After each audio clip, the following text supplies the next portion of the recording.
যে যে অধ্যাপকেরা অধ্যক্ষরা ছাত্রদের এটা না বোঝায়, বুঝিয়ে না বোঝায় তোমরা পরীক্ষার ডেটে পরীক্ষা দেবে, পরীক্ষাটা অধিকার, ছাত্রের অধিকার। সংগঠনের যাওয়াটা যেমন একটা অধিকার, পরীক্ষা দেওয়াটা আরেকটা অধিকার। সেটা না বুঝিয়ে তারা পাল্টা বিশ্ববিদ্যালয়কে রিকোয়েস্ট করে পরীক্ষা বদল করার জন্য এবং বলে যে আমরা পার্টিসিপেট করব না। এই ভাষাটা লিখেছিল ওখানে, ছাত্র পার্টিসিপেট করবে না, নন টিচিং পার্টিসিপেট করবে না, শিক্ষক পার্টিসিপেট করবে, কুপান করবে না। তা আমি তখন বলেছিলাম যে এটা একটা পিকনিক নাকি, পরীক্ষাটা একটা পিকনিক নাকি, এই কথাটা আমি বলেছি, কোনো চ্যানেলের কাছে বলেছিলাম। এখানে দেখা যাচ্ছে যে যারা এটা করেন, যে উল্টো বোঝাচ্ছে আমাদেরকে, যেখানে বাচ্চাদের বোঝানোর কথা, আমরা আমাদের বাড়ির বাচ্চারাও যদি এ ধরনের মানে বোঝাতে বলে পরীক্ষা দিতে হবে তোমাকে, এটাই তো, তাহলে তো বুঝতেই হবে যে তারা সেই রাজনৈতিক দোষে দুষ্ট, আর তাই তার গায়ে ওই জামা আর ওই লোগো আর তার এই কর্মকাণ্ড, এগুলো তো এক্সপেক্টেড, খুবই এক্সপেক্টেড। মানে কতটা আজকে মানে কি বলবো, যে সবকিছুকে এমন রাজনীতিকরণ করা হয়েছে যে ডেসপারেটলি গায়ে জামাটাও পরে ফেলেছেন উনি, এবং যিনি কিনা ইনচার্জ পরীক্ষার, তার ঘরে বসে থাকার কথা, কত ফোন আসবে, কোন ছাত্র আসবে, তিনি ওই ড্রেস পরে আবার ড্রেস বিলি করছেন। মানে কতটা রাজনৈতিক মানে সিকিউরিটি তার আছে, তাকে কেউ কিছু বলবে না, তার কোনো অসুবিধাও হবে না, এরকম একটা বাতাবরণ গিয়ে দাঁড়িয়েছে আজকে। পরীক্ষাটা ছাত্রের অধিকার, একমাত্র ভূমিকম্প হয়ে গেলে পুরো ইউনিভার্সিটি শুদ্ধ সব যদি মাটির তলায় চলে যায় তাহলে একমাত্র পরীক্ষা হবে না। এছাড়া পরীক্ষা সবসময় হবে, পরীক্ষা হওয়ার জন্য বন্ধ হলেও পরীক্ষা হয়, অধিকার। হ্যাঁ হ্যাঁ, কি আর বলবো, নতুন ভিসি জয়েন করেছেন বর্ধমানে না, একজন শঙ্করনাথ কি জানো নাম। আসলে কি উনি কিন্তু ওনার বক্তব্যের মধ্যে না একটা অদ্ভুত কথা বলেছেন শেষের দিকে, আমি বক্তব্যটা পুরো শুনেছি। শেষের দিকে বলছেন, ওনাকে বোধহয় এরকম পাল্টা আবার একটু জিজ্ঞেস করা হয়েছে যে কলকাতা বিশ্ববিদ্যালয় তো চেঞ্জ করলো না, আপনি করলেন। তখন তিনি বললেন যে কলকাতা বিশ্ববিদ্যালয় সে তারা তাদের মতন চলেন বলেই, আবার তার নিচে একটা ফুট নোট আছে, সেটা হচ্ছে যে আমাদের পরীক্ষাটা অবশ্যই একটা ইন্টারনাল পরীক্ষা ছিল পোস্ট গ্রাজুয়েটেড বাংলার, তো ওটা তো চেঞ্জ করলে এমন কোনো অসুবিধা হবে না, এই আর কি। মানে বড় লার্জ স্কেল কোনো পরীক্ষা না, এটা ইন্টারনাল পরীক্ষা, তো ওই জন্য ওটা চেঞ্জ করলে এমন কিছু হবে না।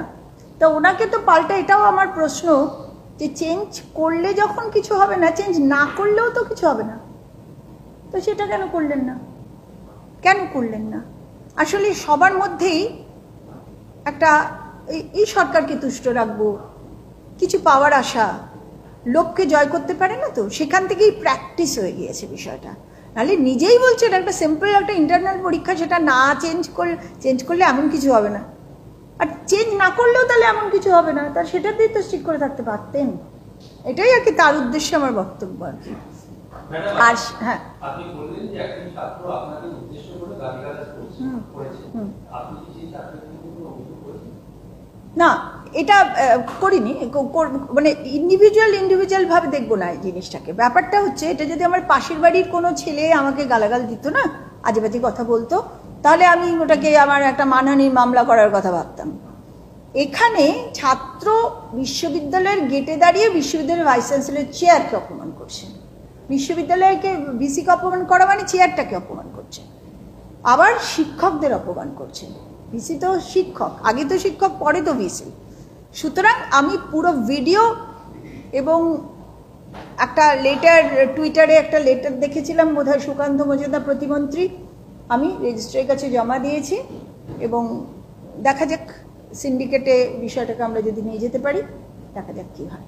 নিশ্চয়ই কিছু করতে হবে, নাহলে এগুলো বাড়লে আগামী দিনে সমস্যা দাঁড়াবে, বলবে যে আমরা যা খুশি করতে পারি। শেষে যদি আর কোনো প্রশ্ন না থাকে জাস্ট 2 লাইন বলে শেষ করা। না না না, হায়ার এডুকেশন ডিপার্টমেন্ট থেকে। হ্যাঁ ম্যাডাম বলেছেন, ম্যাডাম। না না, মুখ্যমন্ত্রীর তরফে কোনো ফোন আসেনি। লাস্ট প্রশ্ন, প্রাক্তন ছাত্র গালিগালাজ করছে, মুখ্যমন্ত্রীর নামে আপনাকে বলা হচ্ছে যে আর সিন্ডিকেটেও বলা হচ্ছে। হ্যাঁ, কথা আপনি বললেন, আজকে পরীক্ষা হয়েছে শান্তিভাবে ঠিকঠাকভাবে, আপনি কি চিন্তিত বা ভীত যে পরবর্তীকালে আপনি রাস্তায় বেরোলে আপনার উপর হামলা হতে পারে? না, এক ফোঁটা চিন্তিত নই আমি। যদি কিছু হওয়ার থাকতো না তাহলে তো হতো, এতদিনেই হতো অনেক কিছু। তো বিশ্ববিদ্যালয়ে আমি রাত্রি 9:15 এখান থেকে যাই, বেরোই। একদিন দেখেছি যে মানে তারা ভেবেছেন যে এই ভিসি বোধহয় বেশি দিন নেই, আগামী দিনে যদি আমাদের সুরাহা হয়, তাই সুরাহার ব্যবস্থাটা আগেই করতে গেছিলো, এসে ঘোরাঘুরি করছিল ক্যাম্পাসে। তো আমি এক দৃশ্যে তাদের দিকে তাকিয়ে দাঁড়িয়েছিলাম, তাতে তারা চলে গেছেন। আশা করি আমাদের এখানে যে ধরনের একটা বাতাবরণ আমরা তৈরি করে রেখেছি, সবাই মিলে, সবাই 90% stakeholders of the university পাশে আছে। তাই বিশ্ববিদ্যালয়ের ভেতরে কোনো বিপদের আশঙ্কা নেই। রাস্তায় গেলে আমি গাড়িতেই যাতায়াত করি, একটু চোখ কান খোলা রাখতেই হবে, সেটা নিশ্চয়ই রাখা উচিত, যে কোনো মানুষেরই রাখা উচিত, আমিও রাখবো।